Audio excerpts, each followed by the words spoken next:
Amen, Luzon, Visayas at Mindanao. Pinabalik natin kayo ng isang magandang gabi. Muli po ang programang Apostolic, Back to the Bible. Ito po yung likod na si Bali Angel Ibarra. Pinabalik po sa inyo. At kasama po natin ngayon mga kaibigan at ating mga kapatid at ating mga leaders sa church. Ipapakita po natin sa inyo ang ating mga kasama dito sa church.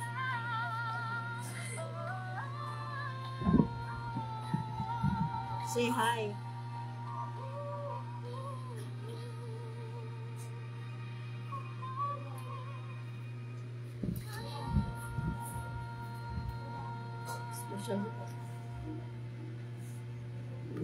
Amen.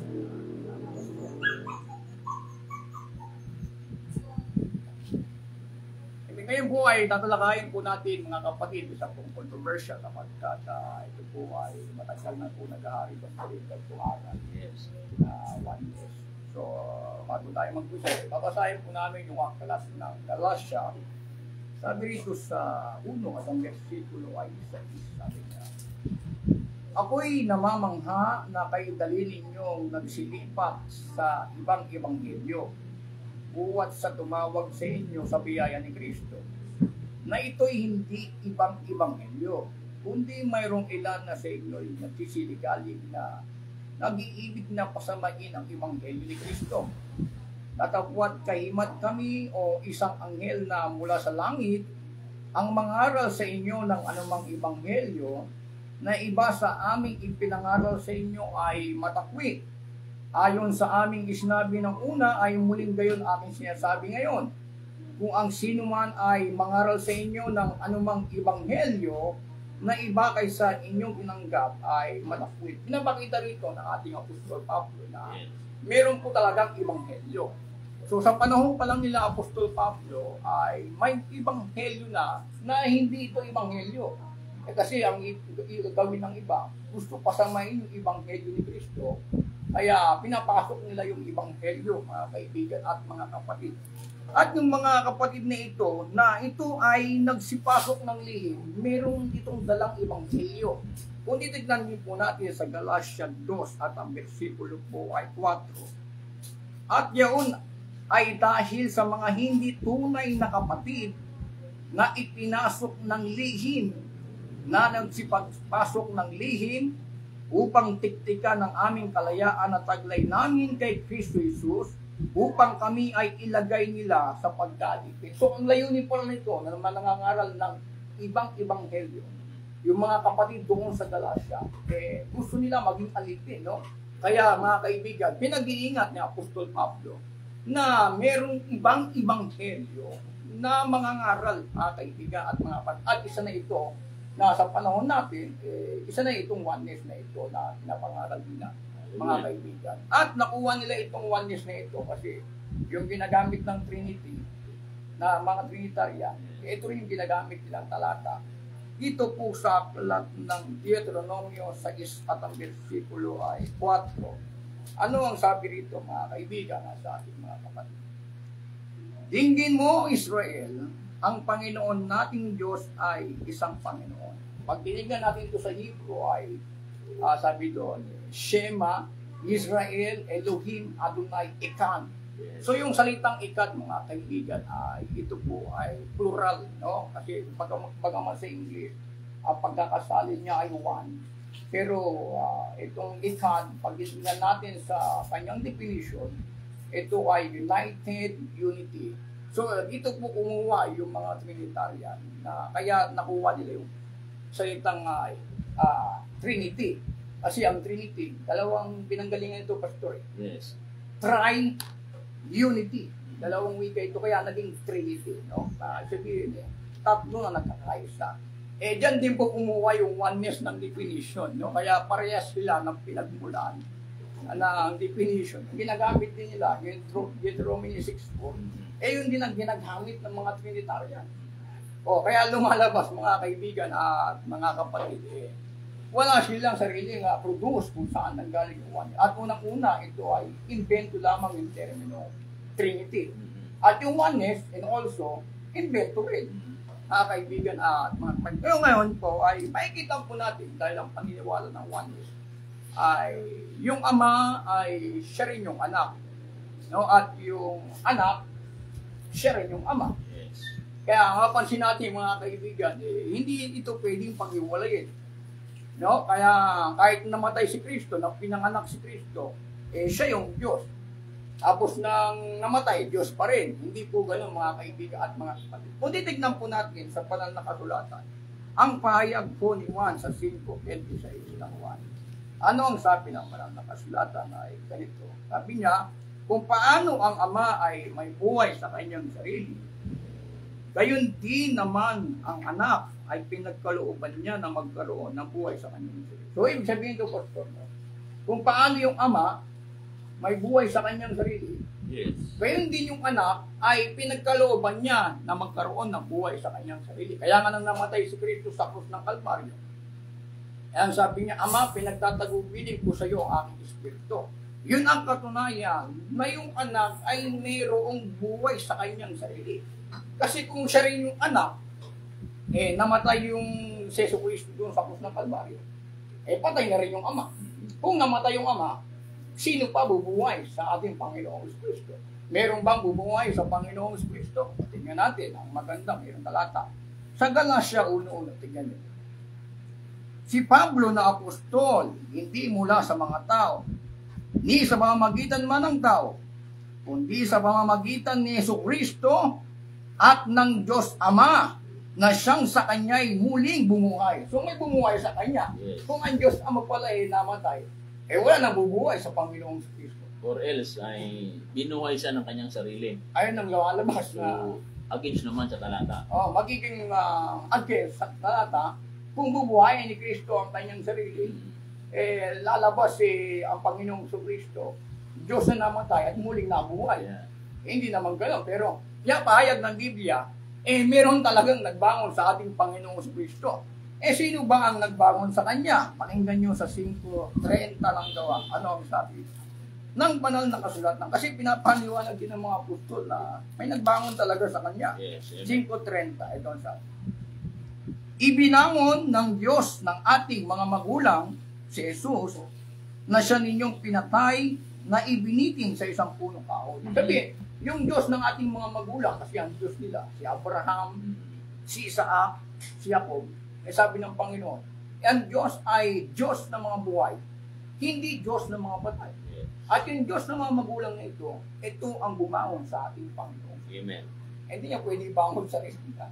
At hindi siya pwedeng mamatay. Kaya ang Diyos, mga kaibigan, hindi pwede mamatay ito kasi ito ay nananatili espiritu sa kanyang kalagayan. Kaya Pastor, So, kung patayin mo ang Diyos, di mamamatay Diyos ka na. So, mga kapatid, ang topic na ito, mga kapatid, ay hindi ito tinayo para tuligsain ang mga oneness.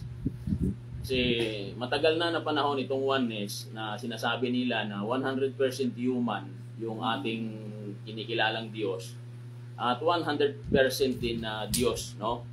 So kung tatanungin mo sila, yung 100% human, yun ba ay hanggang sa eternity?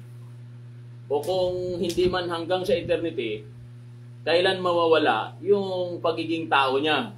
Dahil pag sinabi mong Diyos, Diyos yun. O, pag sinabi mong Diyos, solid one. O, ano ba yung solid one na ipinapakilala ng Biblia na dapat natin kilalanin? Hindi ba yun yung Ama ng ating Panginoong Jesucristo? So, dapat natin maunawaan kung ang Panginoong Jesucristo ay may Ama, ito ang nagpanukala ng lahat ng bagay. Kasama na dito yung kaligtasan natin, mga kapatid. So, ginawa niya ang anak. Paano ba ginawa ang anak?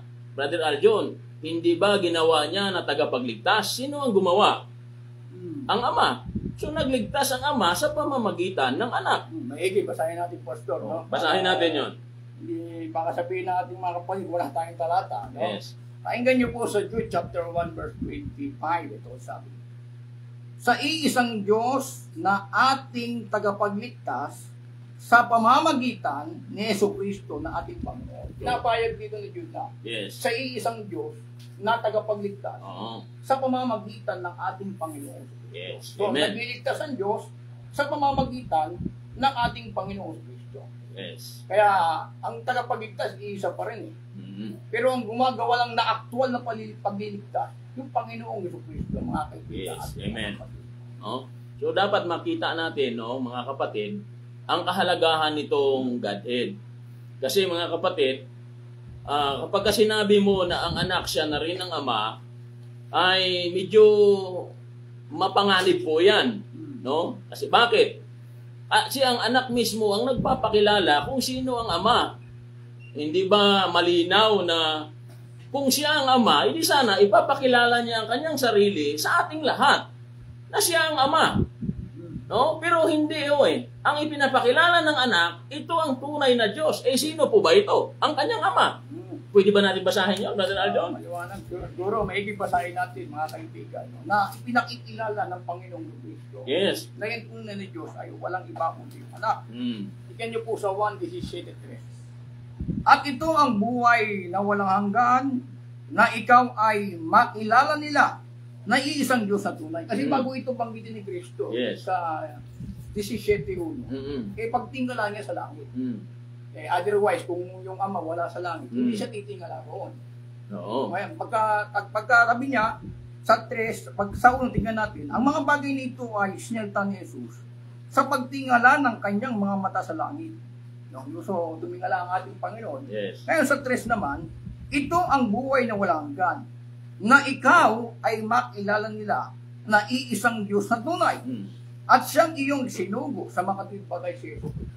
So maliwanag na yung kanyang itiningala ng kanyang mata sa langit, yun ang isang Diyos na tunay. Yes, amen. At ang Panginoong Jesucristo, ito yung kanyang sinugo. Yes.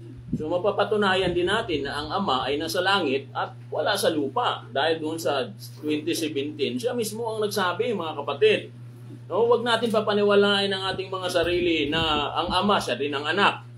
Oh, bakit? Basahin natin 'yon. Sinabi sa kanya ni Jesus, huwag mo kong hipuin. Ito si Maria. Yes. Sapagkat hindi pa ako nakaakyat sa Ama. Kaya kung ang Ama wala sa langit, bakit niya aakyatin? Hindi po tayo na may pilosopo. Pakinggan niyo ang talata, mga kapatid. Sige. Ngunit pumarong ka sa aking mga kapatid at sabihin mo sa kanila, aakyat ako sa aking Ama at inyong Ama at aking Diyos at inyong Diyos. O, kita nyo? Kung Diyos ang Panginoong Kristo, May Diyos pa siya. meron pa siyang Diyos. Magiging dalawa ang Diyos. At sinabi niya, sabihin niyo sa aking mga kapatid, kailan nagkaroon ng kapatid ang Ama o Creator? Na hindi pwede magkaroon ng kapatid niyo. Okay. Kasi Diba? ang Diyos natin, nag-iisa lang ito. Mm. Walang kasama ito. Kaya nga, paliwanag natin, ito ay absolute one. Yes. Single one. Wala siyang sabay umiral. Ito ay umiral ng Diyos mula sa walang pasimula hanggang sa walang hanggan. Wala siyang kasama, no? Amen. Kaya, bakit magkakaroon ng kapatid itong Diyos na ito na kanilang pinikilala? No? Yes. So isa pang talata, Brother Aljon, patutunayan natin kasi ang katuwiran nila, siya din yung anak kasi nasa lupa siya din daw roon sa langit. Eh malinaw po talaga na ang Ama nasa langit, yung anak nasa lupa. Ano yon? Doon sa Matthew sa 23, di ba? Verse 8 to 9, nasa langit siya, mga kapatid, ang Ama. Kaya din, natapwat kayo'y huwag patawag na rabi sapagkat isa ang iyong guro at kayo lahat ay magkakapatid. Sa verse 9, huwag ninyong tawaging inyong ama ang sinumang tao sa lupa kung si Kristo ay ama sa ibabaw na lupa. Eh, pinagbawal niya yon. Pinagbawal niya, siya mismo ang lalabag kung magpapatawag siya ng ama. Oo, ma-attempt ba natin na lalabagin na lang natin yon? Ngayon, kaganino niya ina-address na tatawag ka ng ama. Sige. Tuloy po natin mga kaibigan. Sapagkat iisa ang inyong ama, sa makatwid bagay, siyang nasa langit. Kita nyo? Sinasabi ni Kristo ito, nasa lupa siya. Kaya kung siya napapatawag ng ama sa mga tao, sarili niyang salita, kinontra niya. Yes, amen. At saka napakamali po isipin, no? Hindi namin tinutuliksa yung mga bylaws ninyo na kayo mismo ang naglalarawan na ang Diyos ay walang katawan, no? Walang anyo. Eh di, hindi si Kristo yon. Bakit? Si Kristo may katawan, may anyo, naipako, naipanganak.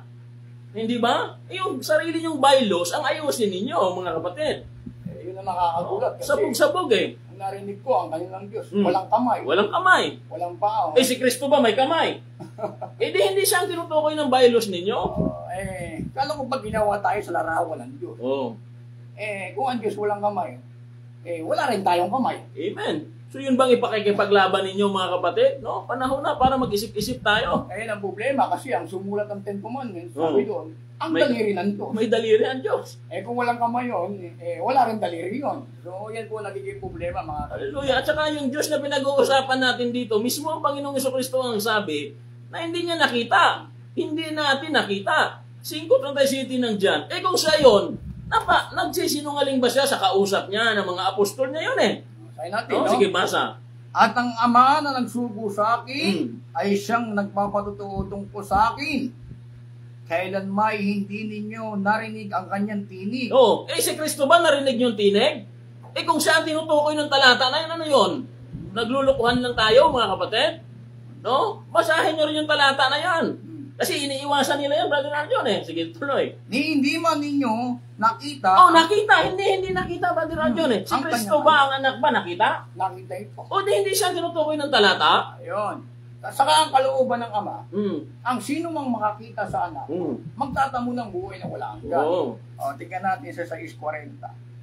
Sapagkat ito ang kalooban ng aking Ama, na ang bawat nakakita sa anak at sa kanya'y sumampalataya ay magkakaroon ng walang hanggang buhay, at sa akin siyang ibabangon sa huling araw. Yes, So nakita amen. nila yung anak. Yes. Ang Dahil, bawat nakakita sa anak at sumampalataya ay magkakaroon ng buhay. yes, amen. Dahil sa yung ipinangako Mesaya. Ngayon po, mga kaibigan, hindi nakita ng sino mang tao, hindi nyo narinig ang kanyang tinig kasi ang kausap ni Kristo dito, Yes. mga Hudyo. Oo. Tanong mga kaibigan, sino po ba ang nakita sa iisang Diyos na ito? Mm. Kasi kailangan ma-identify natin kung Yes. sino yung nakakita, at yung nakakita, siya dapat ang magpakilala nito. Mga kaibigan at So, mga kapatid. bago mo sagutin yan, bago mo ilatag yung talata na yan, ay ang sagot kasi nila dyan, mga kapatid, ay ang Colossians 2:9. Okay. Ito daw ang dahilan, kaya si Kristo na rin ang Ama. Pakinggan nyo mga kapatid ang talata, kung paano nila pipilipitin yan. Ilang dekada na nila pinipilipit yan. Sige, basa. Sapagkat sa kanya'y nananahan ang buong kapuspusan ng Hindi. pagkadiyos. 1:15. Oo. Kasi muna. Oh. Na siya ang larawan ng Diyos na di nakikita. Kita mo, tingnan nyo. Siya ang larawan ng Diyos na di nakikita. Hindi naman sinabi siya ang larawan ng Diyos na nakikita eh. Yun. So, pinipilipit nila yan, napakatagal na ng panahon. Siya ang larawan ng Diyos na di Nakikita. nananatiling hindi nakikita. Pero siya ang larawan. Oh. Kasi nga, katunayan na yung Diyos na hindi nakikita, Mm. ang larawan walang iba, kundi yung kanyang anak eh. Yes, At amen. ito rin ang pahayag ni Apostol Pablo, mga kaibigan. Sa Hebreo 1:3, tingnan niyo po. Palibasay siyang sinag ng kanyang kaluwalhatian, tunay na larawan ng kanyang pagkakas. Oo, di ba? So, Brother Aljon, dahil ba nabasa natin yun, ang konklusyon ba, siya na rin ng Ama, siya na rin ng anak? Ay hindi, sabihin mga kaibigan, yung Diyos na hindi nakikita, Mm. ang larawan niya ay walang iba kundi ang Panginoong Jesucristo. Yes, amen. Kasi makikita yung gawa ng Diyos Mm. sa ating Panginoong Jesucristo. Oh, pangalawang tanong, pag nakita mo na ba siya na ang Diyos, hindi na siya ba nagkatawang tao? Wala na bang saysayon? Oh, mawawala ba ang pagkakatawang tao niya dahil nakita niyo siya na rin yung Ama, siya na ang Diyos? Hindi. Baliwala yung kaligtasan dahil ang purpose ng kaligtasan, kailangan magkatawang tao ang Kristo. Oh, yun ang mahalaga na dapat matanggap natin lahat, mga kapatid. Kasi kung walang Kristo na nagkatawang tao na naipako sa krus, na hindi natin pinaniwalaan, ginawa natin Ama ang anak, walang kaligtasan na dadaloy. Saka mangyayari, no, Diyos yung Ama, Diyos yung Mm. Anak, sino ang tagapamagitan? Oh, di ba? Wala na. Sa sarili niya, mamagitan Kasi siya. parehas Diyos eh. Oh, ano po ba yung nakalagay sa talata, Brother So, Aljon? may ibasahin natin no, sa 1 Timothy 2:5. Kasi pagka Diyos ang Ama, Diyos ang Anak, mawawala ang tagapamagitan. Mediator. Ay, Napakahalaga hindi niyan. Hindi na mawawala, mga kaibigan. Kaya, tingnan niyo po ang sabi niya yung Apostol Pablo. Sapagkat may isang Diyos, sabihin, mayroong isang Diyos, walang iba kundi ang Ama. May isang tagapamagitan sa Diyos Yes. at sa mga tao.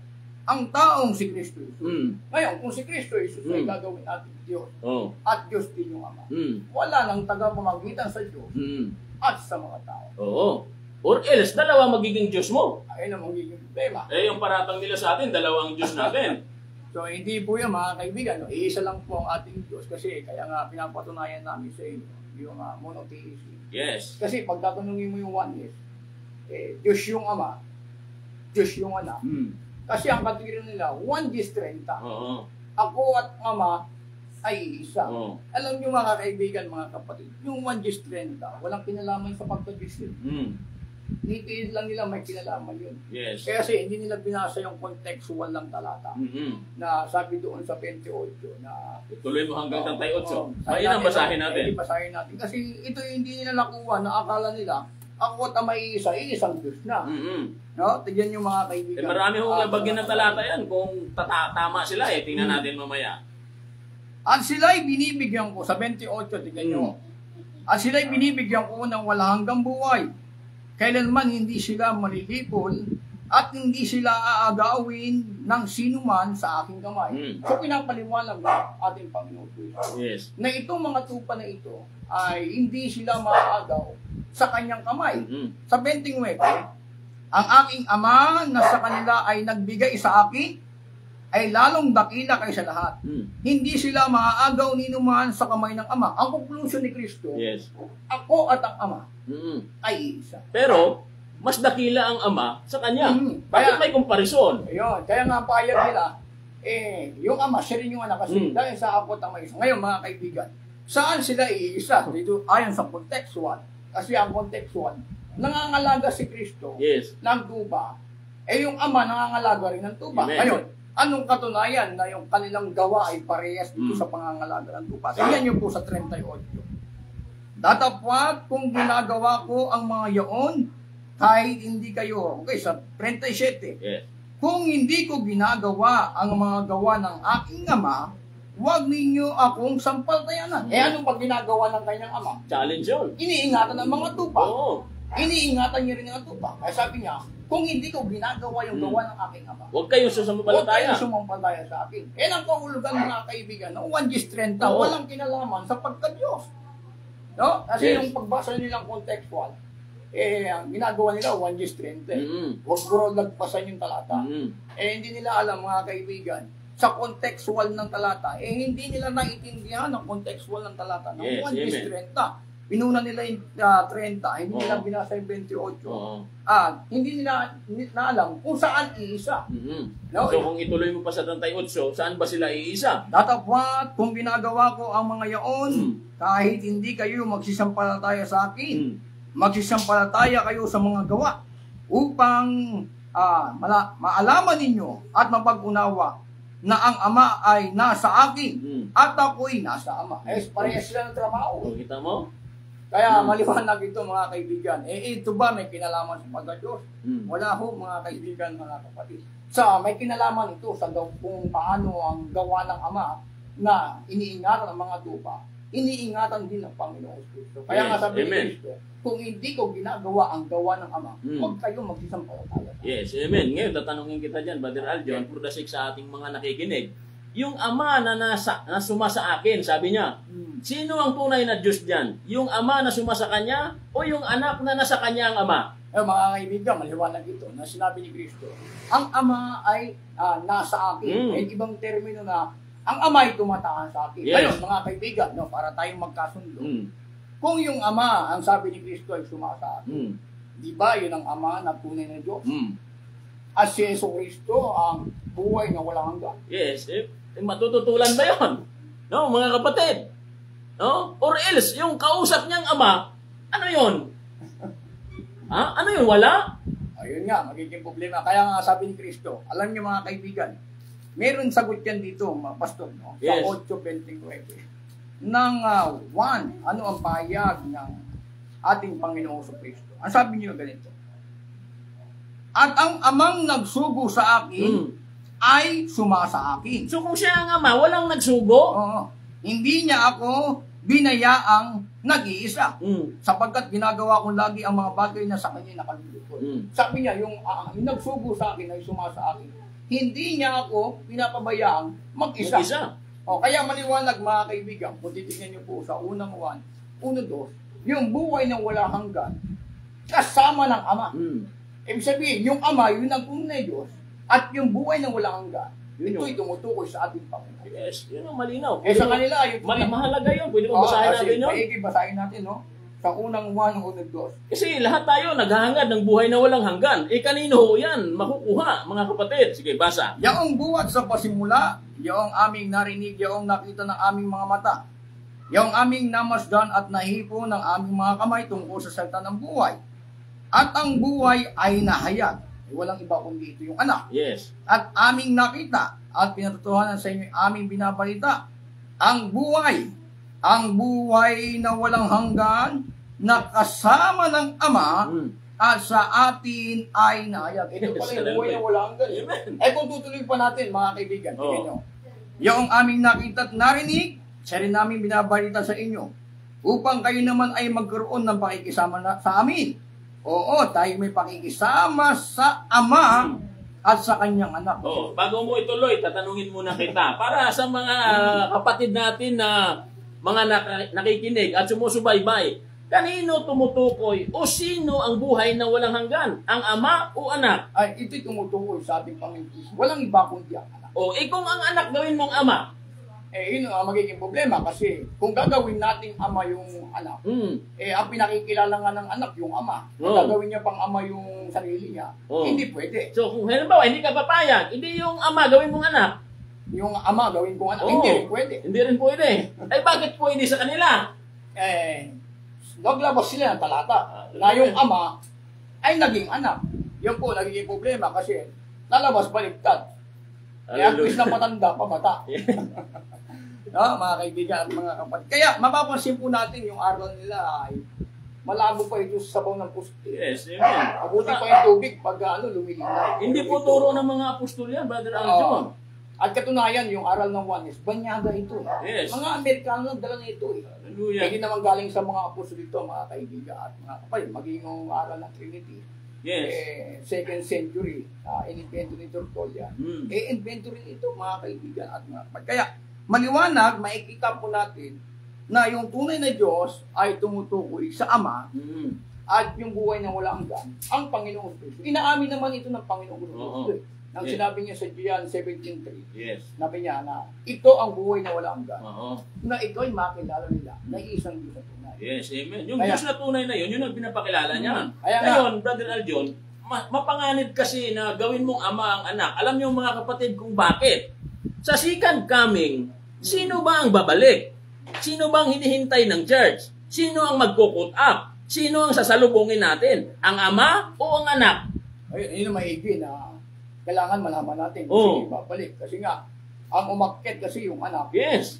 Dapat yung anak babalik din. Amen. No, kasi hindi pa tapos ang rule niya bilang anak ni David. So, ito yung mga kapatid nating oneness, ang hinihintay nila, yung ama.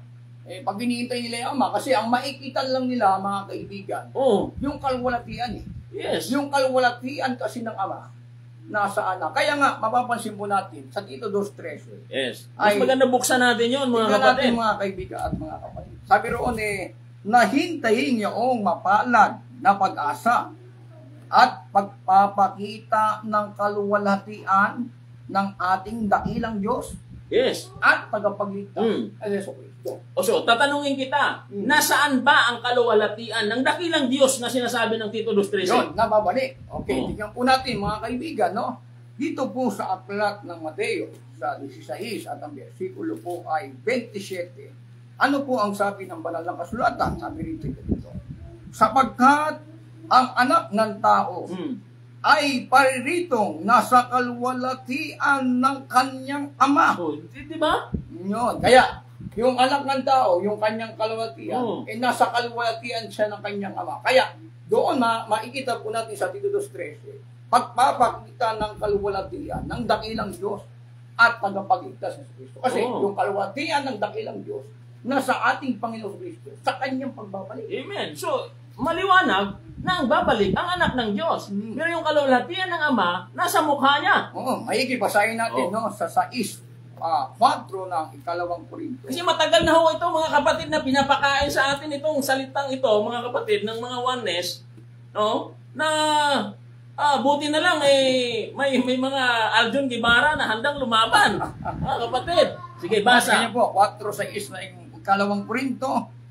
Yamang ang Diyos ang nagsabi, magningning ang ilaw sa kadiliman na siyang nagniningning sa aming mga puso upang magbigay ng liwanag ng pagkakilala ng kaluwalhatian ng Diyos sa mukha ni Yesu Cristo. Kita mo yan, napakaganda. Liwanag na yung kaluwalhatian ng Diyos nasa mukha ni Yesu Cristo. Sa kanyang pagbabalik. Kaya nga, doon sa John 1:14, at nakita namin ang kanyang kaluwalhatian kagaya ng kaluwalhatian ng bugtong ng ama. Amen. Napakatibay niyan, mga kapatid. Sige, tuloy mo, Brother Aljon. Kaya maliwanag ito, mga kaibigan at mga kapatid. Kasi lagi nila pipinit na pag tayo nagpo-post na yung tunay na Diyos, yung Ama, tinatawanan tayo. No? Pag sila nag-post, mga kaibigan. So alam niyo po, mga kaibigan, mga kapatid, hindi naman po namin original na aral ito Aral ito ng mga apostles na yung nag-iisang Diyos na tunay ay walang iba kundi ang Ama. Unang-una, si Pablo, ang sabi niya, sa unang Korinto, 8:6, na sagana atin may isang Diyos lamang, ang Ama. Bakit tatawanan nyo kami kung sasabihin namin na yung tunay na Diyos, yung Ama. Yes. Binasa lang po namin sa Biblia yun. Lumalabas po tinatawanan ninyo yung talata ng Biblia. Yes, No? amen. At kung tunay kayong mga ngaral ng Biblia, hindi po natin alapastangan yung aral ng Biblia. Ngayon, Pastor, ang pinagmamalaki kasi nila yung dual nature. So, pupunta tayo sa dual nature kasi itong paborito nila. No? Tingnan po natin sa Pilipos, sa 2, ito ang sabi sa versikulo 6. Maganda, liwanagin mo yan. Na siya bagamat nasaan yung Diyos, ay hindi niya inaring isang bagay na narapat panangnan ang pagkapantay niya sa Diyos. Kundi pagko sinubad niya ito at nagganyong alipin na nakitulad sa mga tao. Paano naging dual nature ito? Hinubad niya nga ang kanyang anyong Diyos. Nagganyong alipin nakitulad sa mga tao. Ngayon, pagka hinubad niya ba ang kanyang anyong Diyos, mga kaibigan, nasa anyong Diyos pa ba siya? Wala na. Hindi, pinapasuot nila ulit. Pinapasuot nila para palabasin. May dual nature. Sabi ng talata, hinubad niya. Pagka hinubad, mga kaibigan. So, isang nature na lang mayroon. Isa na lang ang tirang nature. Pero ipipilit nila dalawa. Kasi yun ang nangyayari, mga kaibigan at mga kapatid. Kasi ang kumikilos sa ating Panginoong Kristo, yun ang espiritu ng Ama. Yes, amen. Pinagkakamalan nila yung espiritu ng Ama. Yun ang dual nature ng isang tawag. Ito yung laman, no? Kaya ang nangyayari, 100% Diyos, 100% tao. Parang lumalabas ang Diyos, doble kara.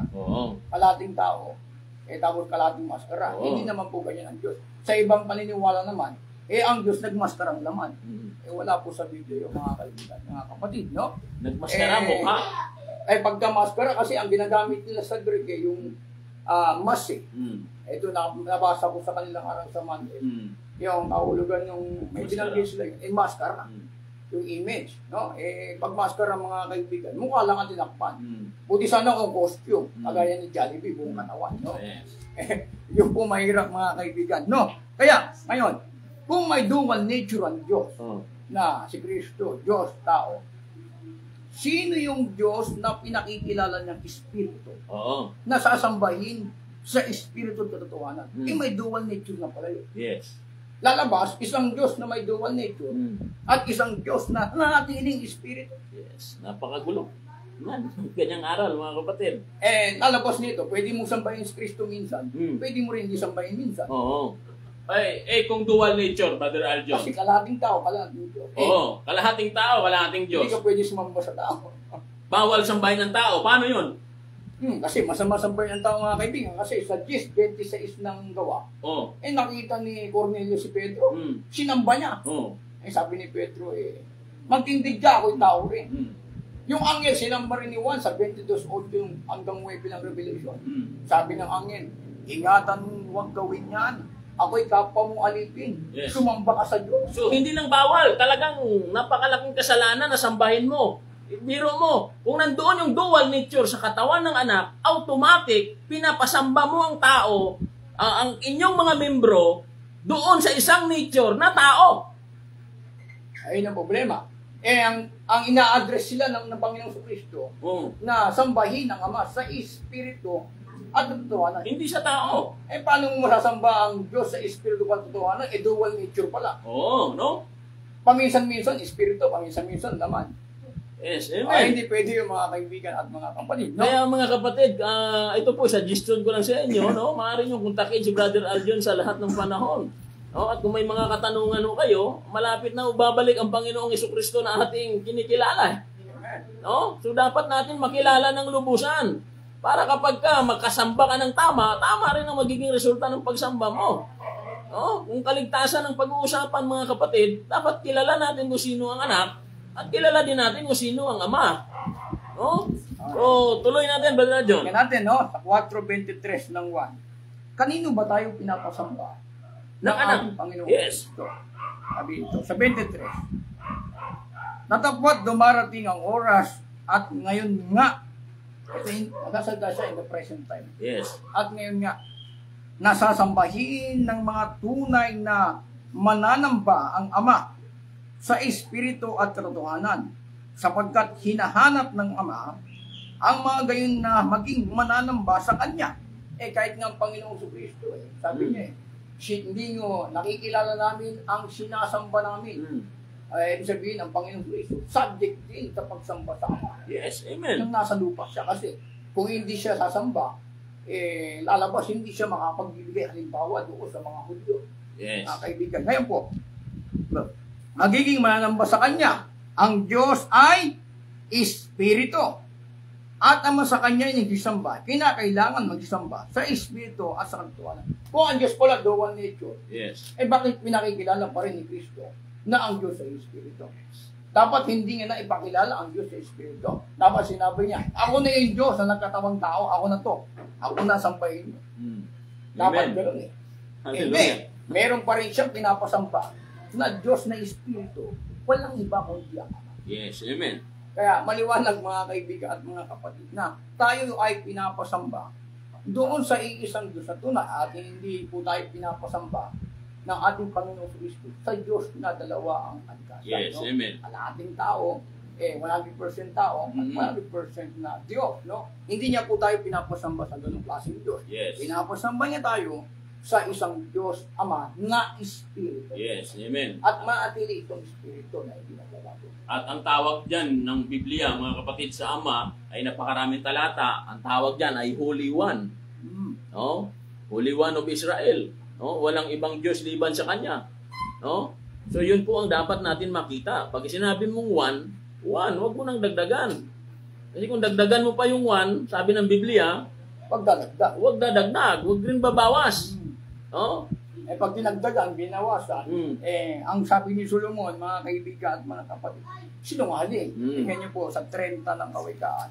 At ang bersikulo po ay, hindi sila makakaligtas dito, may talata tayo eh. Hallelujah. Pakinggan niyo po.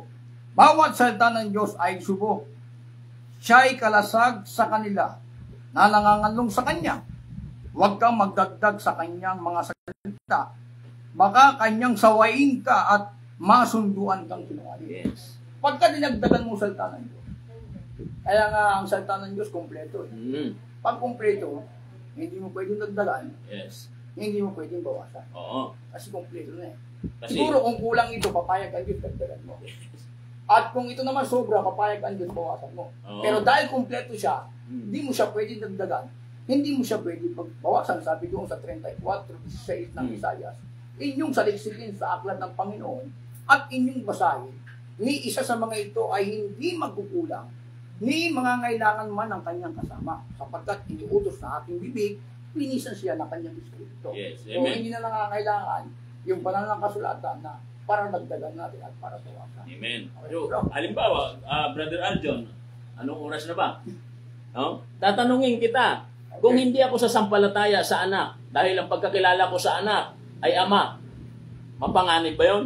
Kasi mapanganib yun. Kasi pagka, unang-una, pagka ang anak ay hindi mo sinampalatayanan, yung buhay na wala hanggan, nasa anak. Oo. Pag hindi mo sinampalatayanan ito, may hatol na agad. 3:18 ng 1. Yun dapat makita ng ating mga kapatid. No? Ang sumasampalataya sa kanya, ito tumutukoy sa anak, Yes. ay hindi hinahatulan. Ang hindi sumasampalataya ay hinatulan na. Kita nyo, mga kapatid? Bakit? Sapagkat hindi siya sumasampalataya sa pangalan ng bugtong na anak ng Diyos. Ano ba meron sa pangalan ng bugtong na anak ng Diyos? Yes. Pahayag din ni Juan sa unang 1:5-13. Pakinggan niyo mga kaibigan at mga kapatid. Ay ganito. Ano ang sabi? Ang mga bagay nito ay sinulat ko sa inyo upang inyong maalaman na kayo'y mayroong buhay na walang hanggan. Sa makatuwid ay sa inyong nananampalataya sa pangalan ng anak ng Diyos. Yes. Amen. Pagka hindi mo sinampalatayan yung pangalan ng anak ng Diyos, wala palang buhay na wala hanggan. Kaya, Yes. aliwanag, Amen. kailangan natin sumampalataya sa Panginoong Kristo. Dahil ang sabi niya rin sa 14:1, magsisampalataya kayo sa Diyos, magsisampalataya naman kayo sa akin. Bakit? Sabi niya, I am the way, the truth, and the life. Hindi ka makakaparoon sa Ama kung di sa pamamagitan mo. Hindi ka naman pwede dumirekta sa Ama. Yes. Kailangan mo ng tagapamagitan. Walang iba kundi Panginoon. Amen. No? So napakahalaga. Kaya kung pag-aralan natin ang pangalang Jesucristo at maging ang anak ng Diyos, mga kapatid, napakarami hong talata yan. No, napakarami. Ang anak, binigyan ng pangalan, pinadakila. Sa kanyang pangalan, luluhod lahat ng tuhod. Napakarami ho yan sa pag-usapan, pangalan ng anak. No? Kaya sa mga susunod pa ng pagkakataon, no, kaya magsadya kayo rito sa church natin, no? Dito lang naman kami sa Caloocan, kung taga rito lang kayo mga kapatid, andyan naman yung address, no? Sasabihin namin sa inyo mga kapatid, no? Kung ano man yung aming mga paniniwala at belief. Maraming mga bagay na hindi ayaw namin i-expose sa dito sa Facebook dahil marami ang mga sabihin na natin na nanunuligsa, no? Kami hangad namin katotohanan lang. Oh, kaya hindi kami hangad ng kaguluhan. Dahil ang mga talata na yun na binibigay namin, halimbawa, pinapatunayan namin na ang anak ay may buhay sa kanyang sarili. Ganon din ang ama, may talata. Pag kinuntra mo yung talata. No? Ngayon, ang Panginoong Jesucristo nagsalita, pinakilala niya ang Diyos na tunay, ang ama. Si John nagsalita, ang ama rin. Eh kung gawin mong ama ang Panginoong Jesucristo at si John ang tinutukoy niya yung ama, o, di, sino ang tinutukoy niya ngayon? Hindi magsisinungaling ang isa sa kanila? Ay, na problema. Kailangan harmoniyan, brother. Walang kontradiksyon. Walang kontradiksyon. Ang kontradiksyon na sa kaisipan nila. Yes. Bakit? Kasi ang Biblia, ito ay kinasihan ng Diyos. Hindi pwede magkamali ang Espiritu Santo. Yes, amen. Kasi nga, kung sasabihin nila may kontradiksyon ng Biblia, sa unang 1:5:20 at 1:17:3, siguro, hindi lang nila naiintindihan kung ano ibig sabihin, mga kaibigan. Hallelujah. At mga kapatid. Yan ang nakakalungkot dahil dun sa mga pride na yung unang 1:5:20, yun daw tumutuko lang particular sa anak. So, hindi nila alam, meron dun dalawang subject na tinutukoy. Yung pumapansin natin, yung pagtitignan ng mga word ng salita at pati yung mga grammar sa English, hindi nila masyadong pinapansin. Kaya nga sabi ni Kristo, ni quit, ni tuldok, huwag mawala sa kautusan. Bakit? Delikado kasi pagka wala sa tuldok, halimbawa doon sa typographical error. Sabi doon sa isang talata is 700, doon naman sa kabila 7,000. Bakit? Kasi yung scholar na sumusulat, hindi nga na nakita yung tuldok. Pero in that same, parehas yung tama. Ang nagkamali lang din yung sumulat. No? Pero in the original, pag dinignan natin, parehas yung 7,000. Nagkamali lang nag-translate dahil nabawasan yung tuldok, yung ink nabura sa sobrang tagal, mga kaibigan. Hallelujah. Kaya, yan po ang problema kung hindi po natin ipapakita yung understanding sa pananakot. Kaya nga sa 4:7 ng kawikaan, ginagamit din nila sa akin ito. Sabi, kunin mo ang karunungan. Ang karunungan ang pinakapangulong bagay. Kunin mo ang karunungan. At sa lahat mong kukunin ay kunin mo. Ginagamit nila sa akin. Pero ang lumalabas, parang baligtad. Parang ako pa ang hindi nakakaunawa. Samantalang, hindi tayo kumukontra na ang tunay na Diyos ang Ama. At sa unang 1:5:20, ang Ama rin ang tinutukoy. Alam ko pagtatawanan nila ito kasi hindi nila naiintindihan. Yes. Ayan po. At saka yung tunay na unawa, mga kapatid, tunay na kaalaman, sabi ni Solomon doon sa 4:7, nabanggit mo, ay nagpapaliwanag ka na hindi magulo. Ano ba halimbawa ang magulo? Halimbawa, ayaw nyo tanggapin na ang ama hiwalay sa anak. Kaya nung kausap niya yung ama, bakit mo ako pinabayaan? Ano ang sinasabi ninyo? Opisina lang yon. Kausap niya, opisina? Tatanggapin ba yon ng kahit na sino man, kahit grade 6? Ang opisina ba magsasalita?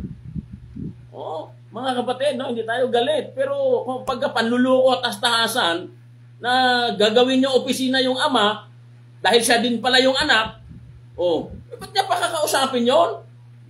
Ayun ang malaking kalokohan na kanilang pinapakita sa mga tao. At naawa ko sa mga tao na kanilang nadadaya. Hallelujah. No? Kasi ngayon lang tayo lumitaw na apostolic back to the Bible. Yes, amen. Kaya gagawin natin mga kaibigan. Kasi matagal na ito ng hari na ito. Amen. Siguro mga 200 taon meron na ito sa Pilipinas. Kaya buti na lang nagsalita ka. Kaya maliwanag po mga kaibigan kasi nga hindi po kami galit doon sa tao. Galit doon kami sa aral. Yes. Galit tayo sa maling aral Amen. Kasi yung maling aral, maraming baka. Pero alam ko na may mga kasama tayo, Brother Radio, na tinatanggap na nila na ang tunay na Diyos ang Ama. Ayun. Hindi lang sila nagpapahalata. Pride lang kasi yun, mga kapatid. Dito, kami, kung may paliwanag kayong tama, kinukuha namin. Pero kung mali, i-reject. No? Ganun lang naman ang buhay Praise God. Kaya walang contradiction dahil yung tunay na Diyos ay walang iba kundi yung Ama. Oo. Nagbuhat sa Kanya ang lahat ng bagay.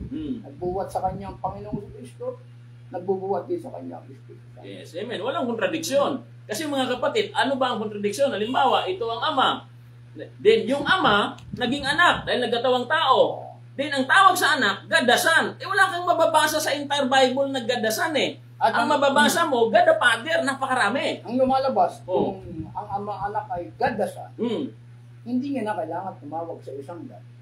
Dahil God na siya. Dahil na sa kanya na. Saka ang pahayag nila doon, co-power, co-equal. Pare-parehas ng kapangyarihan, pare-parehas ng kalagayan, no? Co-power, co-equal ng Ama. Kala ko ba co-power, co-equal? Bakit tumatawag yung anak sa Ama kung pantay sila ng kapangyarihan? Yes. At saka, inamin ng anak na mas dakila yung Ama. Sabi niya sa John 14:28, my Father is greater than I. Ang Ama ay lalong dakila kaysa Ama. At sinabi din ng anak, pinadakila ko ang anak. Sinabi ng Ama, pinadakila ko ang anak sa pamamagitan ng pangalan. May nagpadakila, kung pantay. Ayun ang magiging problema, no? Kaya mga kaibigan, mga kapatid, walang dalawang Ama. Kasi kung dalawang Ama, walang susukong anak. Sa 1 Corinthians 15 verse 24 na pasusukuin ang anak. Yes. Kung yung anak Ama rin, walang amang susuko. Walang anak na susuko. At hindi mabubuo ang plano ng kaligtasan. Siguro mga kaibigan, no, overtime na tayo. Marami na rin na mga nag-comment. Siguro pagkatapos ng programang ito, marami na naman babatikos nito. Ayaw naman nila magtanong pag live. Pagkatapos na yung live, saka sila nagtatanong. Yan po, nagiging problema. Hanggang batikos lang naman sila. Diba? Pero ikaw ba, maniniwala ka na hindi tayo maligtas kung hindi namatay ang Diyos? So, walang aral kami mga kaibigan na namatay ang Diyos. Ang namatay ay walang iba kundi ang kanyang anak. Yes, amen. Pagkat yung kanyang anak, mga kaibigan, ito ang pinagtubos. Sa unang 1:7, yung dugo ni Jesus na kanyang anak, ito ang nagbuhos sa atin, sa ating mga kasalanan. So, siguro, kapalan na kami mga kaibigan. Hallelujah. Mga kapatid, nandito kasama natin ang ating mga elders, no? Huwag nabibitin yung mga elders natin. Brother Edwin, sila Brother Willie, Brother Bayon, Brother Raymond, and also kay Brother Luis. Yan niyo po, mga gwapo nating mga elders. Hallelujah. Thank you, Lord. Praise the Lord. Hallelujah. Magandang gabi sa inyong lahat, mga kapatid. Praise God. Pakita mo rin si Pastor.